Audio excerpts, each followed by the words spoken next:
Assalamualaikum warahmatullahi wabarakatuh. Perkenalkan, nama saya Nur Rajani Sirait dengan NIM 141 dari Ziswaf. Di sini saya akan membuat video tentang aspek manajemen zakat, pendekatan komprehensif. Nah, zakat itu kan merupakan salah satu pilar utama dalam agama Islam. Melalui pendekatan manajemen yang secara komprehensif. Nah, di definisi dalam konsep zakat ini ada yang namanya pengertian zakat. Yang pertama, zakat itu merupakan kewajiban bagi umat Islam untuk menyisakan sebagian harta. Apa yang maksud dari sebagian harta itu? Misalkan dari beberapa harta yang dimiliki sesuai dengan ketentuan syariat. Dan yang kedua, ada tujuan zakat. Zakat ini bertujuan untuk membersihkan, mensucikan hati, serta membantu mereka yang sangat membutuhkan. Nah, yang ketiga ini ada landasan hukum.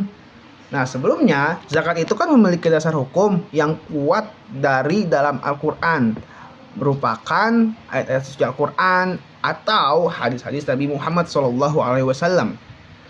Selanjutnya, pengelolaan zakat, langkah-langkah yang strategis.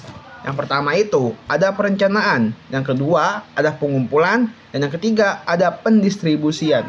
Nah, ini maksud dari perencanaan ini menentukan tujuan, sasaran, dan strategi pengelolaan yang efektif.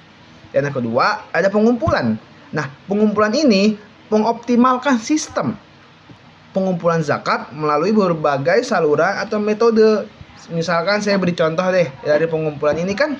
Pengumpulan melalui berbagai saluran atau metode ya. Jadi misalkan saluran ini, contoh dari medsos. Kita ya di tahun 2024 ini mengakhiri tahun 2024 untuk mencapai tahun 2025. Pasti siapa sih yang nggak tahu namanya saluran WhatsApp, Instagram, TikTok. Itu kan pasti ada ya namanya info untuk berzakat kayak gitu loh. Iklan-iklan, branding tentang berzakat.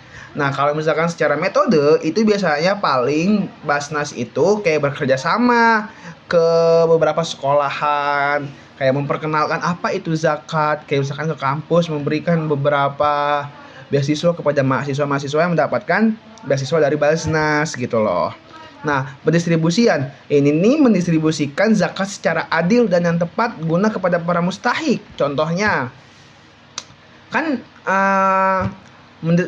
amilin ini mendistribusikan zakat kepada orang yang tepat. Contohnya kepada yang membutuhkan, kayak asnaf itu kan terbagi menjadi 8 ya. Nah, di salah satu 8 itu yang membutuhkan kira-kira siapa? Fisabilillah kah? Ibnu Sabil kah? Mualaf kah? Gitu loh. Nah, yang selanjutnya ada aspek manajemen zakat, perencanaan, pengorganisasian, pengarahan atau pengawasan. Yang pertama, perencanaan, menetapkan tujuan strategi dan program kerja yang terukur.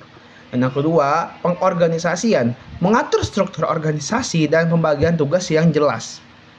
Yang terakhir, ada pengarahan, memotivasi dan membimbing zakat untuk mencapai tujuan. Dan selanjutnya ada aspek pendayagunaan zakat, prinsip dan tujuan. Prinsip pendayagunaan ini tepat sasaran, produktif, dan berdampak positif bagi mustahik. Alhamdulillahnya biasanya seperti itu. Dan selanjutnya ada tujuan pendayagunaan, meningkatkan kesejahteraan dan kemandirian ekonomi yang mustahik. Selanjutnya ada bentuk-bentuk pendayagunaan zakat. Nah, yang tadi kita obrolin ya, bentuk-bentuk pendayagunaan zakat itu yang pertama di sini ada bantuan modal usaha UMKM. Saya ambil contoh dari Basnas Depok. Itu tuh ada yang namanya UMKM Center di Sawangan. Itu tuh sudah diresmikan baru tanggal Desember kemarin. Di bulan ini, bulan Desember, diresmikan oleh Wali Kota Depok. Jadi tuh Basnas ini memberi bantuan kepada UMKM yang kurang membutuhkan modalnya. Jadi misalkan dia itu punya usaha keripik pisang, tapi dia itu kurang modal. Jadi dari pihak Basnas itu bisa memberikan beberapa donaturnya untuk membantu usaha tersebut, usaha mikro gitu. Nah, di sini ada beasiswa dan pelatihan. Mungkin yang sudah kita tahu ya, yang sudah kita pahami dari beberapa pihak mahasiswa pasti sudah tahu apa itu beasiswa.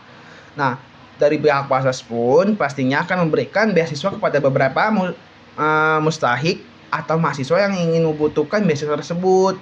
Yang terakhir ada pemberdayaan masyarakat. Nah, dia itu mengembangkan program-program pemberdayaan sosial dan ekonomi. Contoh deh, yang saya alami di Basnas Depok itu ada yang namanya program fogging. Nah, di fogging itu kan sama aja mengembangkan program pemberdayaan sosial di masyarakat ya. Jadi, misalkan mengurangi demam berdarah, minyak yang jentik-jentik, kayak mengurangi penyakit kayak gitulah. Dan itu kan bisa membersihkan beberapa lingkungan dan mengembangkan masyarakat tersebut. Jadi gitu. Dan yang terakhir ada kesimpulan dari saya yaitu manajemen zakat yang komprehensif dapat mengoptimalkan pendayagunaan zakat yang meningkatkan kesejahteraan masyarakat.